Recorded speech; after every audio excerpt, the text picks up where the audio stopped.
Okay, Bismillahir Rahmanir Rahim, Alhamdulillahi wa kafa wa salamun ala ibadihi alladhina istafa amma ba'd. So we were discussing the mas'ala of um, marfu' hadith, which is marfu' hukman. Marfu' hukman basically means that it is to be understood to be marfu'. Marfu' means that which ends with the Prophet Sallallahu Alaihi Wasallam. So the author and the sayer and the doer is the Prophet Sallallahu Alaihi Wasallam. So marfu' hukman is, even though it doesn't go all the way back to the Prophet Sallallahu Alaihi Wasallam, contextual information tells us that this has to be coming from the Prophet Sallallahu Alaihi Wasallam. And there are a number of what we called um, conditions for a marfu to be hukman marfu.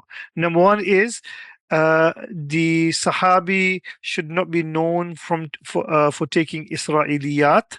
Okay, so for example, Abdullah ibn Abbas radiallahu ta'ala was known for taking Israeliyat. Abu Hurairah radiallahu ta'ala who was known for taking Israeliyat.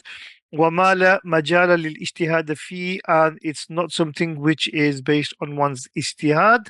Rather, you can't pontificate and you can't philosophize about this. Or it can't be an explanation of a word or sharh gharib. So for example, كالإخبار عن الأمور المادية من بدء الخلق وأخبار الأنبياء أو الآتية كالملاحم والفتن وأحوال يوم القيامة وكذا الإخبار عما يحصل بفعل ثواب مخصوص أو عقاب مخصوص. So something about the past that only the prophets can know, or Prophet can know, or about the future that only the Prophet can know, providing that they are not known for taking from Israeliyat, or obviously it won't be an ijtihadi issue and it's not a sharhul gharib. So these are the three conditions. وإنما كان له حكم المرفوع, and this has got the hukum of مرفوع. Why?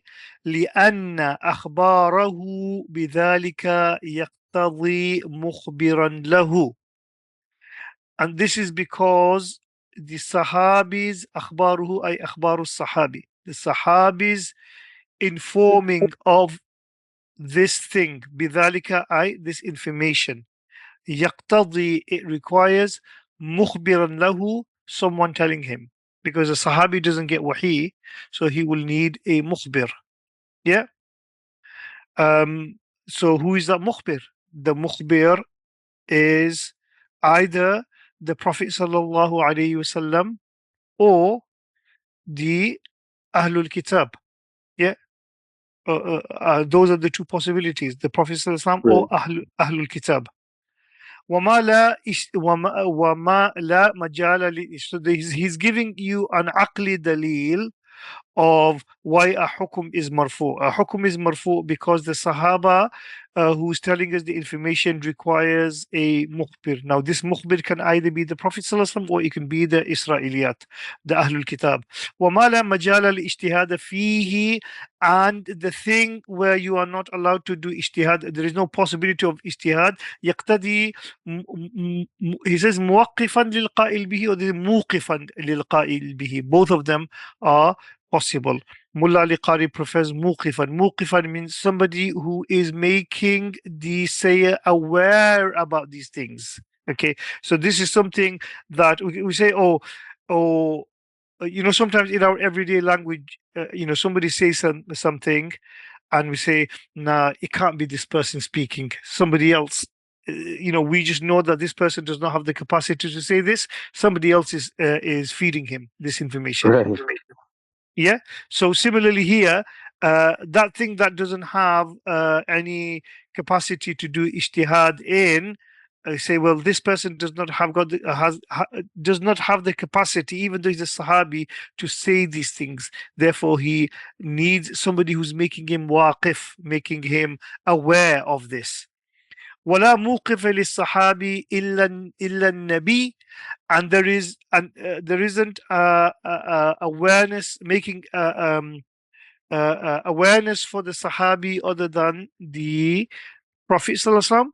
أو بعض ما يخبر عن الكتب القديمة, or some of those people who inform us about the previous scriptures. فلهذا وقع الاحتراز عن القسم الثاني. This is why they have refrained from the second type, i.e. the second type is بعض من يخبر عن الكتب القديمة. Okay, because a Sahabi needs a mukhbir, and this mukhbir can either be a prophet or the Ahlul Kitab, right? Those things where there is no ijtihad in, the Sahabi needs somebody who's making him aware of these things. Okay, so both things are possible, but we say that the if a Sahabi is known to take from the Ahlul Kitab, then we don't accept his riwayat, because there is a possibility that he might be taking from the Ahlul Kitab. We have to do ihtiraz from that. Did you understand the aqli dalil of Sibr and Taqrib? Yes. Yeah. فإذا كان كذلك, if it is like this, كذلك أي كذلك المرفوع حكما فله فله حكم ما لو قال رسول الله صلى الله عليه وسلم فهو مرفوع سواء كان مما سمع منه أو عنه بواسطة. So if it is like this, we have explained the way we have explained that it is about something which this Sahabi cannot do ijtihad in, something the Sahabi is not doing sharh of the alfaz, and he is not known to take from the Ahlul Kitab, then this has the same hukum as saying Qala Rasulullah sallallahu alaihi wasallam, i.e. marfu. It is marfu, irrelevant of whether that Sahabi heard it directly from the Prophet sallallahu alaihi wasallam or through a medium. That still has the hukum of a marfu. Now he's going to give examples. ومثال المرفوع من الفعل, the marfu in the fa'al actions of the Prophet sallallahu alaihi wasallam hukman. Sorry, I have to say I have to leave at 8 o'clock today. من الفعل حكما أن يفعل ما لا مجال للاجتهاد فيه فينزل على أن ذلك عنده عن النبي صلى الله عليه وسلم. Marfu is to do something where one does not have the capacity to do ijtihad in. Okay, then this will be relegated, or not relegated. He says yunazzalu means that it will be, so how would you say in the Arabic, ينزل على أن ذلك عنده عن النبي صلى الله عليه وسلم. It will be assumed that he has this from the Prophet صلى الله عليه وسلم. كما قال الشافعي في صلاة علي في الكسوف في كل ركعة أكثر من ركوعين. Like Imam al-Shafi'i said in the prayer of Sayyidina Ali radiallahu ta'ala anhu in the lunar eclipse, that in every rakat he did more than 2 rukus. Now, to do more than 2 rukus, salat is ta'abbudi. You can't add or subtract anything from the salat out of your from your own ijtihad. Okay, there is nothing from the Ahl al-Kitab here, and there is no Sharh al-Gharib here. So the way the Sayyidina Imam Shafi'i rahmatullahi alayhi interprets the Salat of Ali radiallahu ta'ala anhu is that this is marfu hadith. This is marfu. Ali is doing this because he heard this from the Prophet sallallahu alayhi wasallam. Yeah, and therefore it is seen as hukman marfu. Whereas Imam Shafi'i rahmatullahi alayhi, Shafi'is, what do they do after reading Surah Fatiha? When the Imam finishes reading Surah Fatiha, they give a slight bit of time for the muqtati to do Surah Fatiha. They do that, don't they? Yeah. So you can basically say, well, isn't that a sunnah? Because why would Imam Shafi'i come out with something which is not in the prayer? Prayer is supposed to be ta'abbud. He doesn't have the legal capacity to do that. The fact that he allows this gap for people, the muqtadis, to read, then this must be a sunnah. Okay. The response to that is no, this is based on an interpretation of how Imam Shafi'i understands the hadith of La Salata illa bi Fatihatil Kitab. So it's we know that this is based on an ijtihad, his ijtihad. There isn't any evidence in the Quran and Sunnah that the Prophet sallallahu alaihi wasallam actually stopped for the Sahabis to read Surah Fatiha. This is the Shafi'i basically workaround contradictory riwayats. So it's purely based on ijtihad. So we won't call it sunnah. But according to here, the Ali radiallahu ta'ala who doing more 2 rakats and more in every single rakat of Salatul Kusuf, there is no logical reason for that. Yeah. ومثال المرفوع من التقرير حكما, and the حكمي مرفوع أن يخبر تقريرا, the silent approval, أن يخبر الصحابي أنهم كانوا يفعلون في زمان النبي صلى الله عليه وسلم كذا, that a Sahabi gives us information that they used to do such and such thing during the time of the Prophet صلى الله عليه وسلم. فإنه يكون له حكم الرفع. This also has got the hukum of a marfu' hadith. من جهة, from that point of view, أن الظاهر اطلاعه صلى الله عليه وسلم على ذلك, that naturally, normally, the Prophet صلى الله عليه وسلم would have known about all the deeds, certainly related to Islam and prayers and things like that, that his Sahabis were doing. لتوفر دواعيهم على سؤاله عن أمور دينهم, because of their motivation, complete توفر, complete دواعيهم, motivation, incentive on asking the Prophet sallallahu alaihi wasallam questions about everything related to the deen. So if there was something that they had a doubt in, they would have asked the Prophet sallallahu alaihi wasallam. So if a Sahabi is saying that we used to do this fi zaman in Nabi sallallahu alaihi wasallam, then there is 99% chance that the Prophet sallallahu alaihi wasallam knew about this, and because the Prophet sallallahu alaihi wasallam did not do inkar of that, this is also a hadith marfu' taqriran hukman. Yeah. ولأن ذلك الزمان زمان نزول الوحي. So somebody might say, yes, okay, they had this incentive to go and ask the Prophet sallallahu alaihi wasallam, they had the motivation, but they didn't always ask things, right? They didn't always ask things. So there may be 1 or 2 examples that has basically did not come to the Prophet sallallahu alaihi wasallam's attention. So the second thing is وَلِأَنَّ ذَلِكَ الزَّمَانَ زَمَانُ نُزُولِ الْوَحْيِ, and this is because this zamana, this time, is the time of wahi being revealed. فلا يقع من الصحابة فعل شيء ويستمرون عليه إلا وهو غير ممنوع الفعل.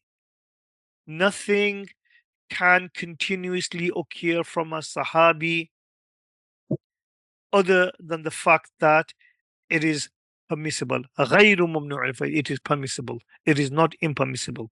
Because during the time of the Prophet sallallahu alaihi wasallam, nothing impermissible can be maintained and carried on. If the Sahaba did it once or twice, but if they were continuously doing it and it was wrong, either the Prophet sallallahu alaihi wasallam knew about it, or if he didn't know about it, then he was informed by wahi. Does that make sense? Yes. Yeah. So Yes. this is why this is تقرير. وقد استدل جابر وأبو سعيد رضي الله عنهما على جواز العزل بأنهم كانوا يفعلونه والقرآن ينزل.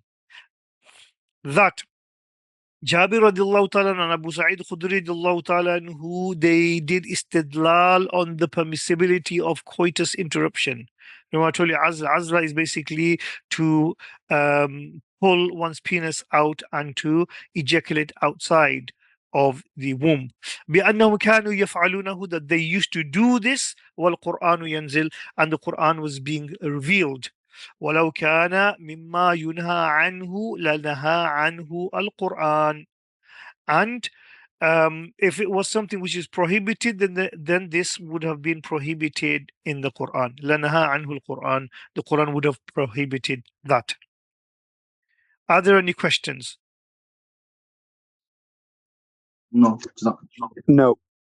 Okay.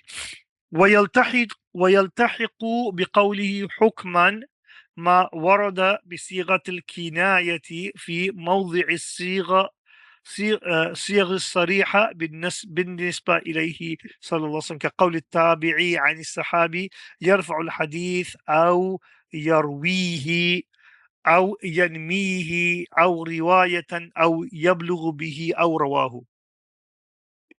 Get my notes out to give you examples.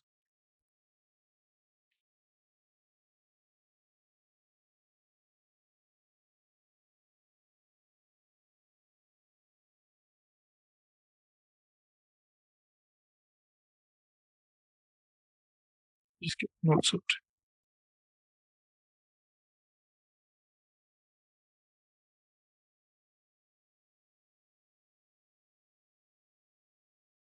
So, also in the hukum of marfu' is words that are used kinayatan in the place of sari alfaz towards the Prophet sallallahu alaihi wasallam. So, for example, Atabi'i narrates from a Sahabi, so he's narrating a hadith mawquf, but then at the end, the Tabi says, وَيَرْفَعُ الْحَدِيث, and the Sahabi used to do rafa of the hadith. أو يرويه, or the Sahabi used to do riwayat of it. أو ينميه, so they use these words which are not direct, but still they have the implication. So when you say, he said this, وَكَانَ يَرْفَعُ الْحَدِيث, he used to do rafa of it. So for example, Sa'id ibn Jubair says, so I'll just bring this here so you can see it.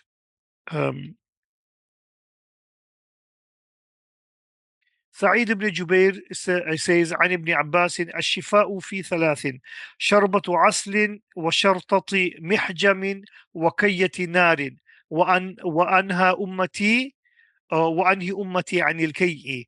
That Ibn Abbas says that shifa are in three things. Yeah, the drinking asal, honey, and the knife of the hajjam, and also in cauterization.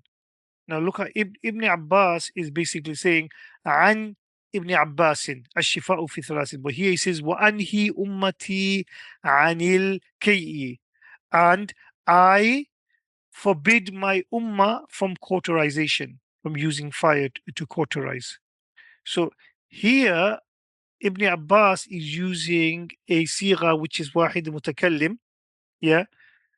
If he says وَأَنْهِي عَنِ الْكَيِّ, and I forbid people from cauterization, okay, there will be a dispute. Which says وَأَنْهِي ummati, who's the only one that can say ummati is the Prophet sallallahu alaihi wasallam. Ibn Abbas is not a Right. prophet. But because he's saying this is an ishara, this is a kinaya that the hadith Mhm. is marfu'. Does that make sense? Yes. Yes. Yeah. Yeah. Yes. So أو يرويه أو ينويه أو ينميه. Let's see. كان الناس يؤمرون أن يدع الرجل يده اليمنى على ذراعه اليسرى في الصلاة. قال أبو حازم لا أعلم إلا أنه ينمي. Right? So he says people were, so this is in the Sighatul Majhul, people were ordered to place their right wrist on the left wrist in the prayer. Abu Hazim says, I don't know anything but that he used to attribute it. By attributing it, kana nasu yu'marun. Right? So yu'marun, who is the one that will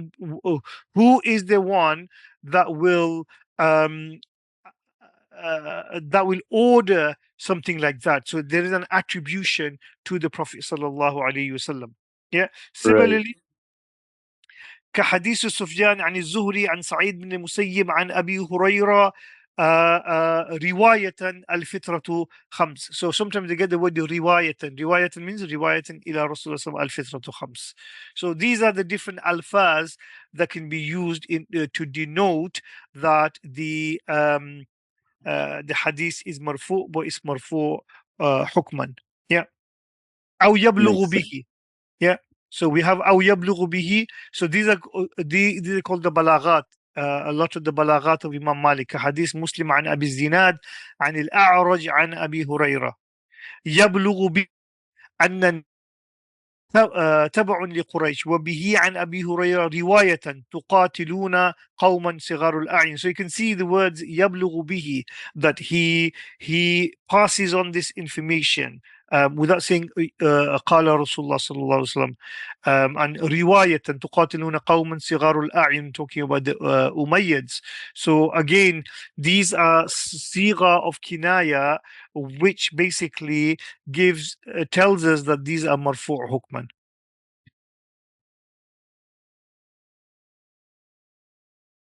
أو رواه. وقد يقتصرون على القول مع حذف القائل ويريدون به النبي صلى الله عليه وسلم كقول ابن سيرين عن أبي هريرة قال تقاتلون قوما al-Hadith. So sometimes sometimes they confine by omitting the sayer and the author or the sayer, and by that they mean the Prophet. For example, Ibn Sirin narrates from Abu Huraira, who said قال تقاتلون قوما صغار الأعين, right? And we do this every day in our kind of speech as well. We say, oh, there's a hadith of the hadith of Umar radiallahu ta'ala anhu, which is إنما الأعمال بالنيات. Right, we missed out the Prophet sallallahu alaihi wasallam. The hadith of Umar that says إنما الأعمال بالنيات, or the hadith of Umar relate to hadith of Jibril. So we missed out the Prophet sallallahu alaihi wasallam. That again is in the حكم مرفوع. وفي كلام الخطيب أنه اصطلاح خاص بأهل البصرة. Khatib al-Baghdadi basically mentions that this kind of sani', doing this, missing out the qa'il for whatever reason, is something which is khas with the people of Basra. But when we make this kind of generalization, we just need to be wary of them, because they're not. There's always exceptions to this rule. ومن الصيغ المحتملة قول الصحابي من السنة كذا. And also another word that denotes something is marfu is, they say من السنة كذا. So I probably have an example of that here. Let's see.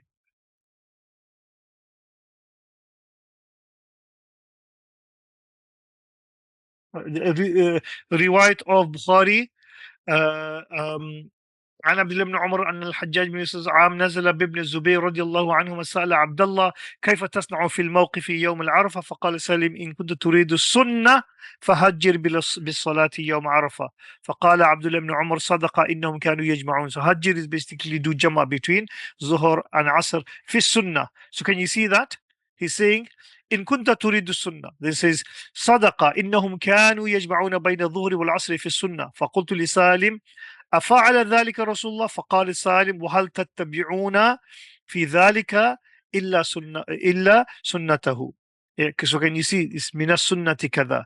They didn't say exactly the Prophet صلى الله عليه وسلم, but they said من السنة كذا. السلام عليكم. Yeah, does that make sense? Yeah. Yes. Sheikh, this is only for the Sahabi. Like if a tabi'i said min as-sunnah, that would be mursal, right? Or it's not, I mean, like primarily from the Sahabi, because even if the tabi'i they say min as-sunnah, and we know that it's referring to sunnah of the Prophet, then that still will be a sunnah marfu'. Yeah, got it. so your Okay. context will decide. فالأكثر على أن ذلك مرفوع. Most of the people are of the opinion that this is مرفوع. ونقل ابن عبد البر في الاتفاق فيه الاتفاق. Imam Ibn Abd al-Barr says that there is اتفاق on this.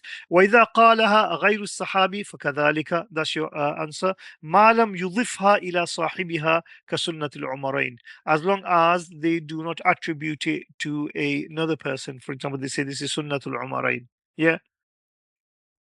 Makes Does that make sense. sense? So if it's a tabi'i, oh sorry, Sheikh. Yeah, because you have to, so the same. It's like we saying this is the sunnah of this is from the sunnah is X, Y, and Z. Does that Right. make sense? Right. So if a tabi'i said like min as-sunnah and then says something, that would be both Murs and didn't like name the source, for example, which Sahabi. So look, mursal is a quality of the isnad, Of the of isnad, right? what type of break is in the isnad. What we're talking about is who is the author of the saying. So it'll be both mursal and hukm al-rafa. Yeah. So remember, don't get confused. Don't get confused. Mursal, munqati', mu'dal, mu'allaq. All of these are qualities of omissions in the isnad. They've got nothing to do with who is the author, who is the sayer of the Got it. report. Marfu, mawquf, and all of these things, musnad, are related to the author. Okay, irrelevant of the isnad. So later on, you will read that it is not necessary for a hadith to be marfu' that it has to have an unbroken chain, or it has to have a complete chain. Does that make sense? It's two different things. It just whatever the things we've learned today about hukm al-rafa, that would be like the indications, the statements they would say that there would be no ijtihad in it. That's what tells you if there's hukm al-rafa, inconsequent to the nothing to do with the isnad. The isnad is a separate analysis. Isnad is a separate issue. However, you get a type of riwayat called musnad. When you say musnad, then the musnad is muttasilus sanad and marfu'. Does that make sense? Yes. Does that make sense? When we say this hadith is musnad, it means that there is no break in the isnad and it is a marfu'. It's pure. But when you just say marfu', it's not necessarily that the isnad has to be continuous.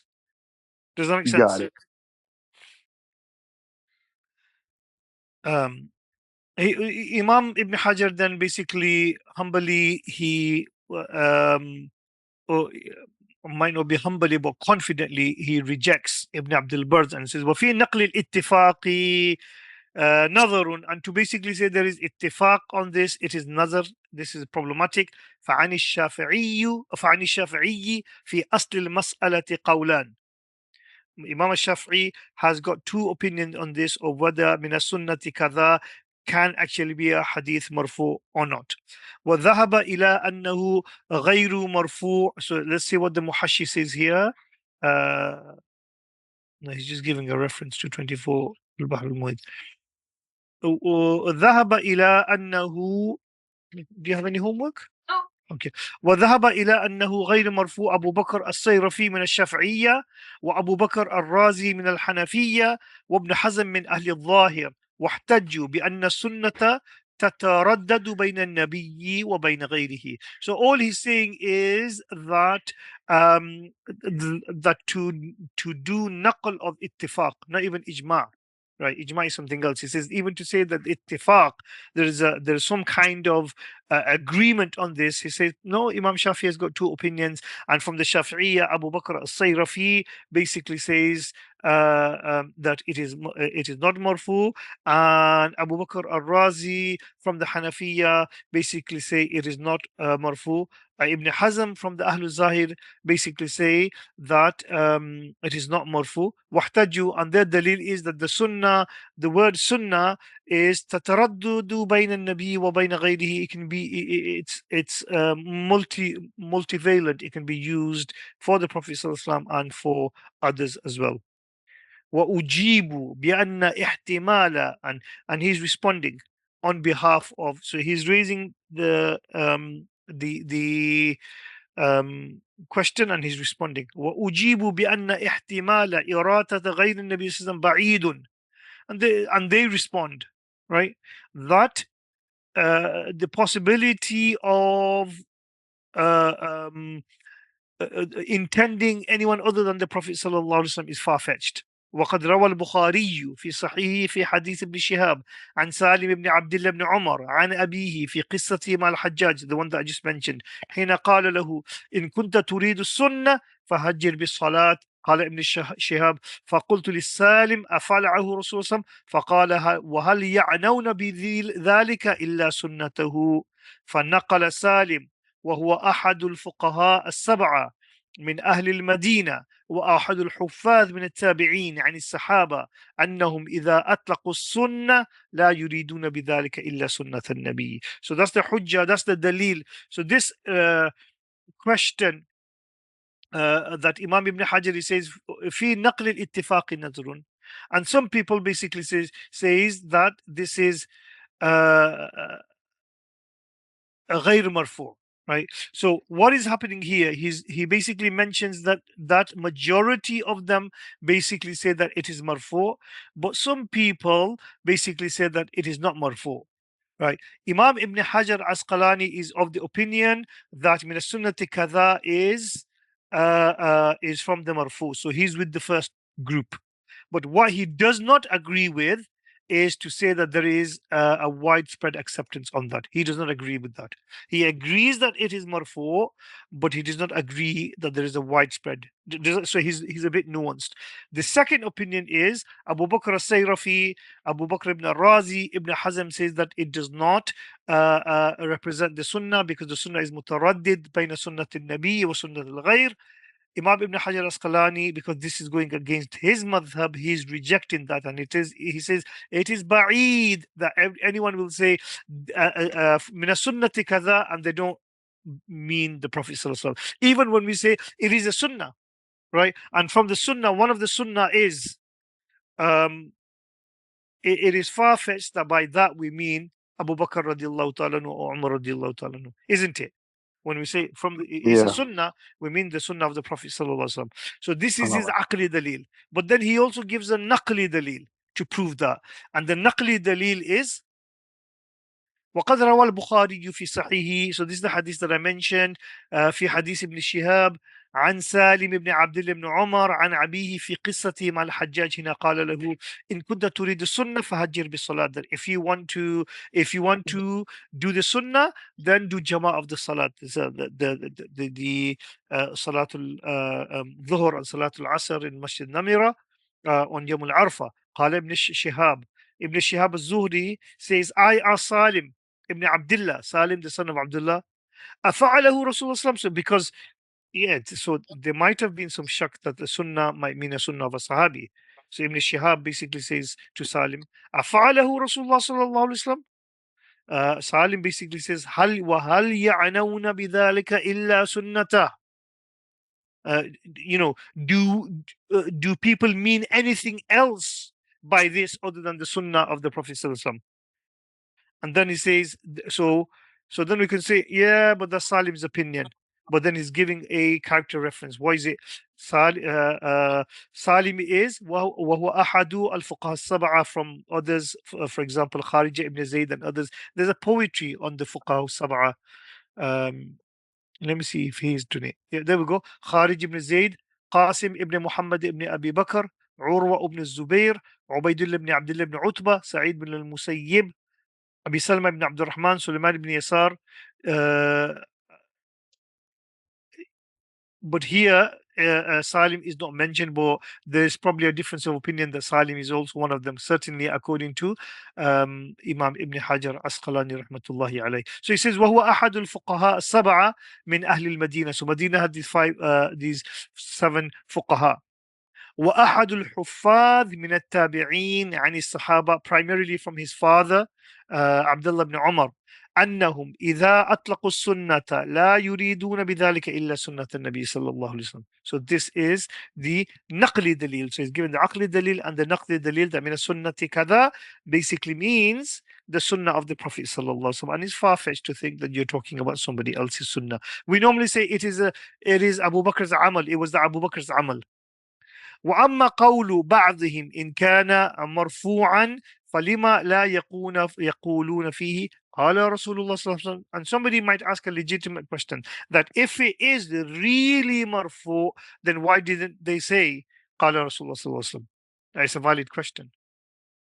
فجوابه أنهم تركوا الجزم بذلك تورعا واحتياطا.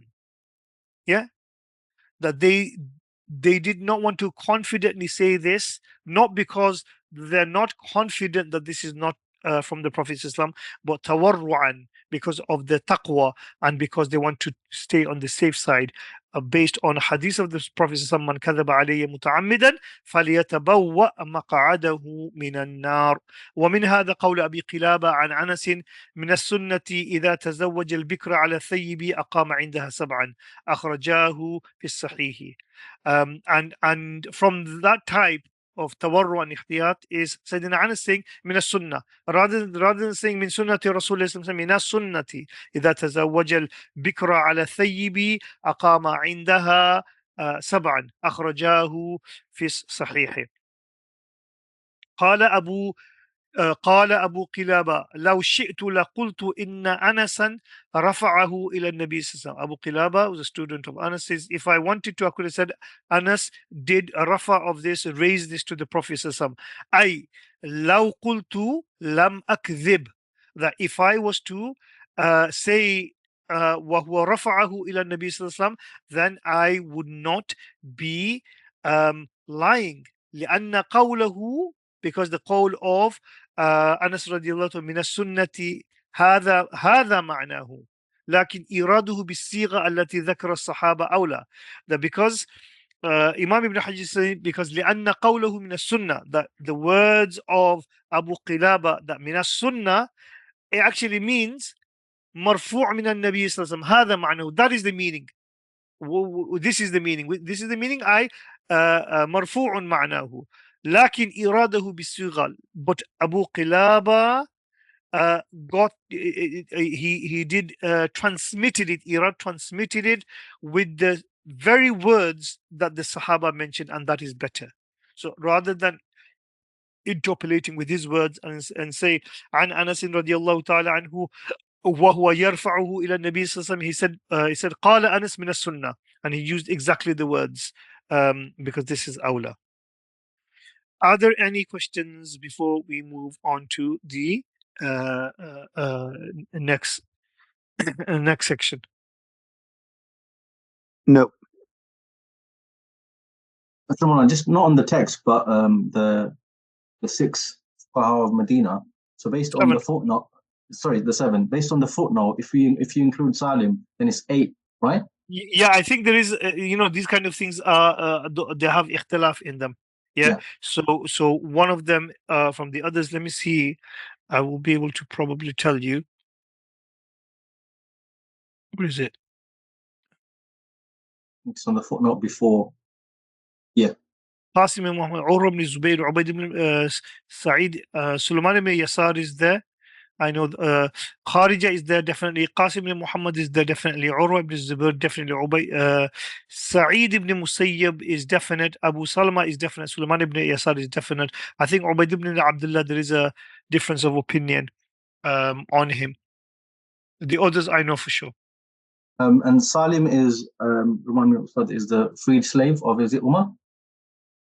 Salim ibn Salim is not this is a freed slave. It's Abdullah ibn Salim is the son of Abdullah ibn Umar. Oh, okay. Yeah. You probably looking at thinking of Salih Mawla Taw'ama. Okay.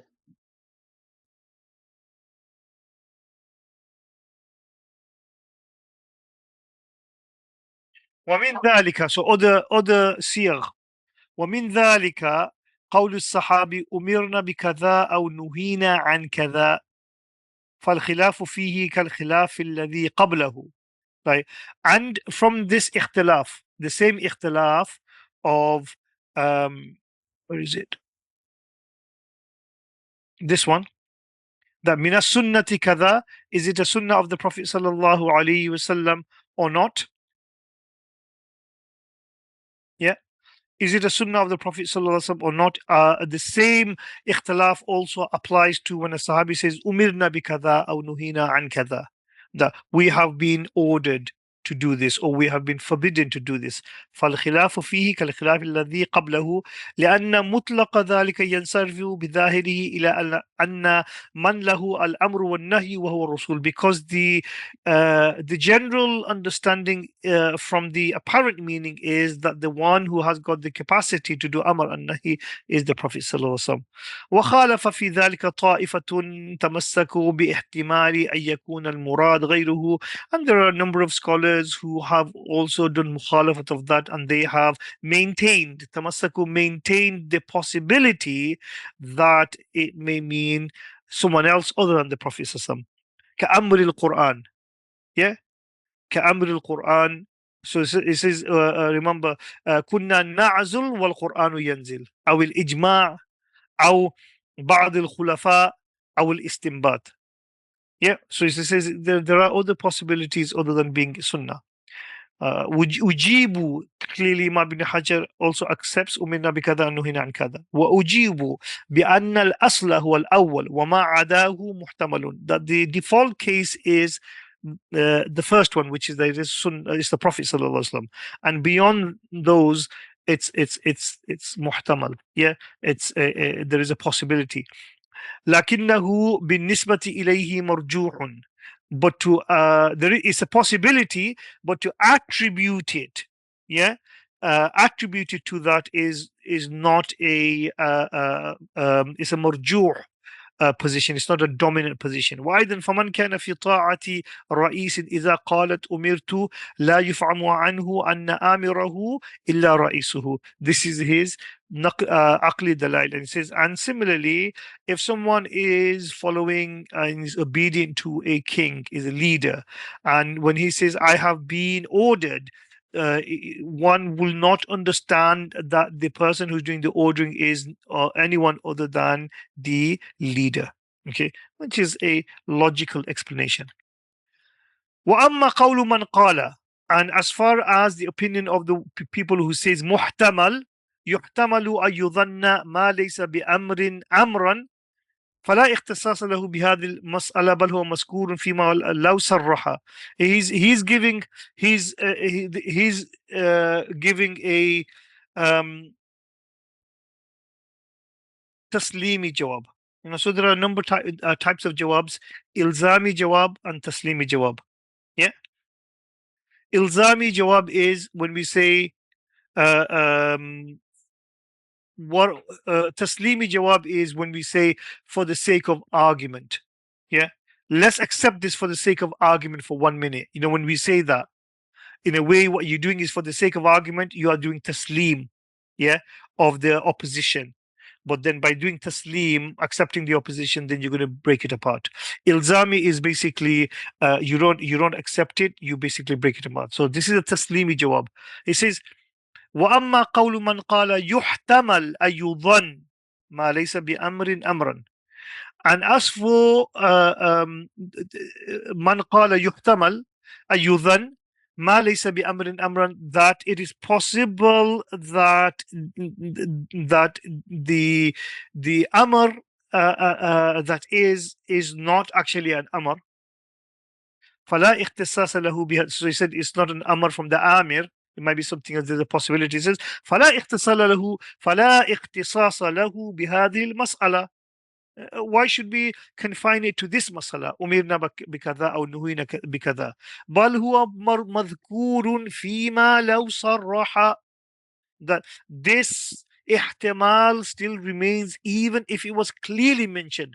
فقال أمرنا رسول الله بكذا وهو احتمال ضعيف لأن الصحابي عدل عارف باللسان فلا يطلق ذلك إلا بعد التحقيق. Right? So they basically say okay, hold on, let me just أما قول من قال يحتمل أن يظن ما ليس بأمر أمرا.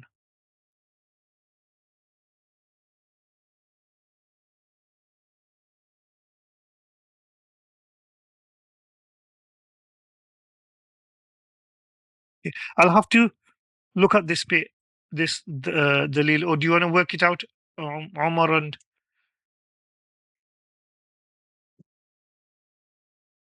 ما يحتمل أن يظن ما ليس. Let me see what the Sharih says. There's a mistake. خطأ. Yeah, I'm just saying بآمر. Yeah, that makes sense. That makes sense, yeah. Well, that's how I translated it.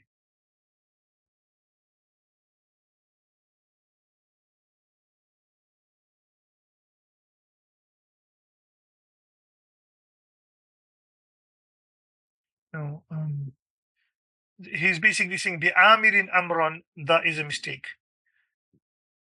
So in that footnote, what did it say at the end? He says Maybe he tried to summarize. No, he basically said this is a completely new i'tiraz.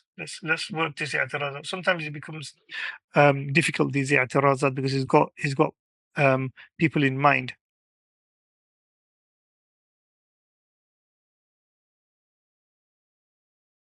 يظن. Okay.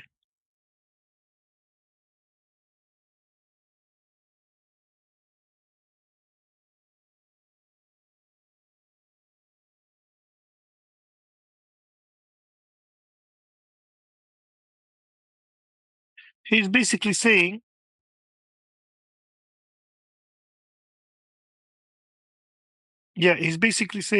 that there is another ikhtilaf here. Let me see. من ذلك فالخلاف لا مطلق من قال وخالف باحتمال أن يكون المراد غيره كأمر القرآن أو الإجماع أو بعض وجوب أن الأصل هو لكنه. Yeah. So I understand this. What he's saying. He says وأما قول من قال يحتمل أن يظن ما ليس بأمر أمرا. Those people who say, so he hasn't actually given their i'tiraz yet, he's giving it now. That there's a group of people that basically say that the Sahabi misunderstood the Amr, and it's not actually an Amr. So when you say Umirna bikada, it's not actually an Amr, it was basically just a suggestion. Right, so this is a complete. So that's why he says that the Nuskha that says "Ma laysa bi amirin amiran," he says that's khata'un qat'an, because he's talking about a different thing, and that is that somebody says that there is a possibility that we can't basically believe when the Sahabi says "Umirna bi kadha," we can't believe this to be a sunnah, because it may be that the Sahabi misunderstood this to as an amr, and actually it wasn't even an amr. It was a saying, or it was a suggestion, or it was just an ikhbar. And the Prophet ﷺ was describing something, and the Sahabi thought that this was an amr. Do you understand the ikhtilaf? Yes. Yeah. Do you understand the I i'tiraz? actually don't understand this. Can you try to explain it one more time? I'm sorry. Okay. So if I say to you, the class is on Tuesday. Yeah. Yeah. And I'm doing a mashwara, right, with you, and you basically understand me to believe that I have fixed the class on Tuesday, and the class has to be on a Tuesday. Okay. I didn't say that, but this is how you perceived it. So these guys are saying that umirna bi kadha aw nuhina an kadha, we are not able to accept them as sunnah of the Prophet sallallahu alaihi wasallam, because although the Sahaba is saying umirna bi kadha, they might have misunderstood what the Prophet was saying, and it was the Prophet sallallahu alaihi wasallam might have been describing something. Yeah. So, like, for example, sometimes it happens that we mention something in front of someone and it was just a description, and they think that, oh, he's actually saying it to me, and then they go and act upon something. Like, for example, if somebody comes to your house and let's say they didn't bring anything, right? And let's say, Umar, you came to my house and said, let's say you didn't bring anything, and I basically say, oh, Umar, like, I was just by and by, I was just talking, Umar, last week, Hussein came to my house and it was really fun, man, and you know what, he got loads of biscuits and sweets and things like that for my children. right? And my intention was not to kind of like attack you. I was just describing something, but you took Right. that personally and you thought that I'm attacking you because you didn't bring anything. And then you basically Right. call your wife and you say, oh, can you just run to the shop and get some biscuits? But that's Right. you misunderstood what I'm saying. And don't get me wrong, sometimes people use those descriptions as sledgehammers. Yeah, Right. they Right. do. But here in this instance, when I said it to you, I had no malice. But Right. you Right. understood that I am attacking you. Does that make sense? And Right. It hence, makes sense. and hence you act upon that. So these guys are saying when we say umirna bi kada, we can't accept this as a sunnah because there may be a possibility that it wasn't an order. It was just the Prophet just telling something, saying something by and by, and the Sahabi understood that to be an amr. Right. Yeah. That makes sense. So Imam Ibn Hajar Asqalani, he basically says this is a cheap argument. He says فلا اختصاص له بهذه المسألة. He says, well, why with this masala? There is no اختصاص with this masala. بل هو مذكور فيما لو صرح. That is also available in when the Sahaba says أمرنا رسول الله صلى الله عليه وسلم هكذا بكذا. The Prophet ﷺ ordered us to do this. The Sahabi might have misunderstood the Prophet. Prophet ﷺ might have been describing Right. an event, and the Sahabi might have understood. So why only when it is sighat tamrid? Even in sighat al-ma'ruf, that possibility of mistake is still there. But Imam Ibn Hajar says, وَهُوَ احتمال ضعيف. This is a weak argument. Why? لأن الصحابي عدل عارف باللسان, because the Sahabis are all trustworthy people and they are أهل اللسان. فلا يطلق ذلك إلا بعد التحقيق. They will not use the word amr and umirna. Generally speaking, we're not talking about exceptions. There is exceptions to everything. Sahabis have made mistakes, right? So we don't take the exceptions and we don't turn them into a rule. But generally speaking, they will not say umirna bi kada or nuhina an kada without ascertaining and ascertaining that this is actually a sunnah of the Prophet sallallahu alaihi wasallam. Yeah, does that make sense? Yes. Hussein, did you understand the i'tirad and its jawab? Yes. Yes. Yes. ومن ذلك قوله صلى الله عليه وسلم. So these are all the different ways of expressing مرفوع حكما. Yeah. ومن ذلك قوله كنا نفعل كذا فله حكم الرفع أيضا كما تقدم. You say we used to do this. That also has the hukum of rafa, and this is why the Hanafis, they say that the Sayyidina Umar ibn Khattab radiallahu ta'ala anhu, basically doing 20 rakats of Taraweeh prayer is actually a sunnah of the Prophet ﷺ, because he does not have the jurisdiction to add to the prayer rakats. Yeah, he might basically get everybody to come to Jamaat together. That's a ijtihadi decision, but the rakats are ta'abbudi. How can he add to that? Does that make sense? Yes. Does this count for just statements, or does it also count for actions? Like previously, we were learning about Sayyidina Ali, Yeah. So radiallahu this is also actions as well. Like anhu. كنا Got it. نفعل كذا. Yeah. ومن ذلك أن يحكم الصحابي على فعل من الأفعال بأنه طاعة لله أو لرسوله أو معصية، كقول عمار من صام اليوم الذي يشك فيه فقد عصى أبا القاسم، فهذا حكمه الرفع أيضا، لأن الظاهر أن ذلك مما تلقاه عنه صلى الله عليه وسلم. And also from the حكم مرفوع حكما is that the Sahabi puts a حكم on a fa'il, on an action, that to do this is obeying Allah subhanahu wa ta'ala or his prophet or ma'siyah, and attribute it directly. Man sama al-yawm alladhi yushakku fihi faqad asa Abul Qasim sallallahu alayhi wasallam. That whoever fasts on the day of shak, you don't know if it's first day of Ramadan, or if it's last day of Sha'ban, then فَقَدْ عَصَى أَبَا الْقَاسِمِ, that they have disobeyed Abu al-Qasim sallallahu alaihi wasallam. He can't say such a thing. You can't, and this is why, these things related to sins and bid'ah and kufr, and we basically without any kind of diligence, we just left, right, center, basically say this is a sin, and you astaghfirullah, you are sinning. So for example, I was talking to a brother, and he basically says those who don't believe, no, that's a different example. But you get the gist here.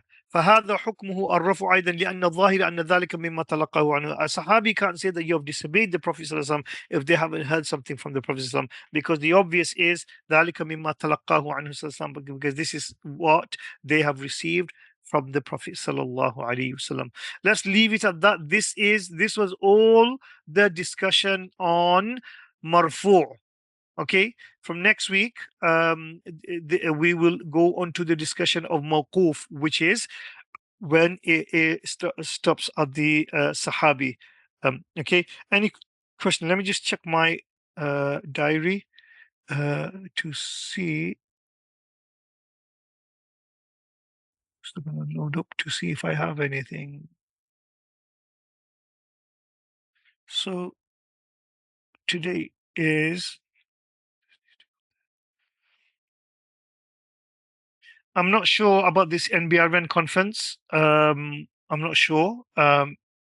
If it is, I will let you know. I don't think. No, I don't think this is the conference is there. So the class is on, inshallah. Yeah. Sure. Inshallah. Any questions? No, thank you. Okay, barakallah fiqh. I will see all of you, both of you, next week, inshallah. Assalamu alaikum. Inshallah. Assalamu alaikum, Shaykhna. Wa alaikum assalam.